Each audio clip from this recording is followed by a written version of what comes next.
anti-immigrant sentiment in the melting pot of America. It's kind of ironic that we have this amount of sentiment in this time frame. All right, this country was created for all those who are willing to roll up their sleeves and get to work. It could live a happy and true life, no matter your race, your religion, or creed. We were the beacon of hope and prosperity on a shining hill.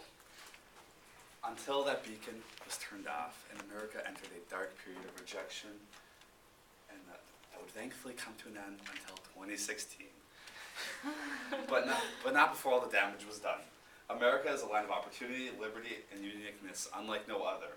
We were the first to reach this level of democracy and maintain it for over 200 years. But in this time leading up to the Civil War, the country is doing some serious soul searching, and that has led to this establishment of America's early nationalistic views.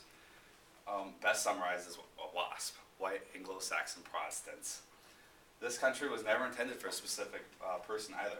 In fact, 7 of the 39 people that signed the Constitution were of foreign origin. With the developed hatred towards migrant groups in the country, in the coming years, America has the bill. I'm going to start over that last paragraph. With the developed hatred towards the migrant groups in the coming years, America's ability to be the melting pot we were always meant to be will be tested.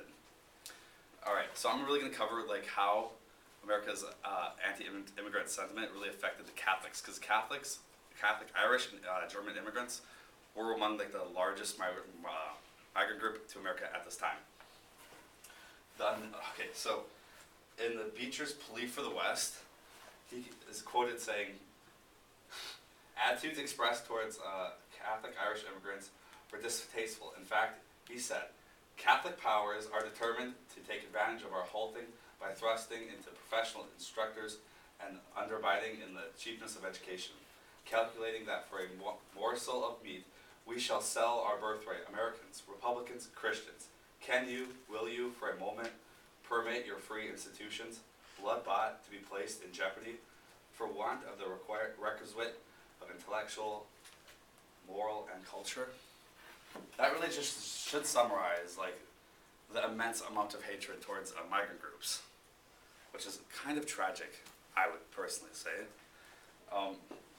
We also have the Know Nothing Party, which was a political party established, which knew nothing was their main thing. The Know Nothings were a political hate group. The name comes from the level of secrecy amongst its members.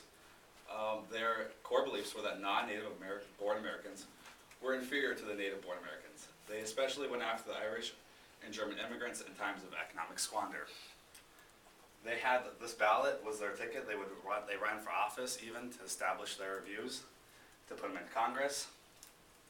And then I have some quotes from some pretty influential Americans. Mark Twain himself. Been educated to enmity towards everything that is Catholic. So when he says that, it just shows how our country educated the people, at the public school system, to be hateful towards the groups. Not good. You have the Bishop Sangaglione. He was one of the first archbishops to America, painted as casting an evil shadow over America, oh, Rome's going to come in and control us, when in fact we never held a political seat. I can't remember the year, but not for a long time. And then Peter Viereck, a conservative writer in 1960, said, Catholic baiting is the anti-Semitism of the liberals. And from a historian, the deepest bias in America is in the history of American people. Just to sum it up,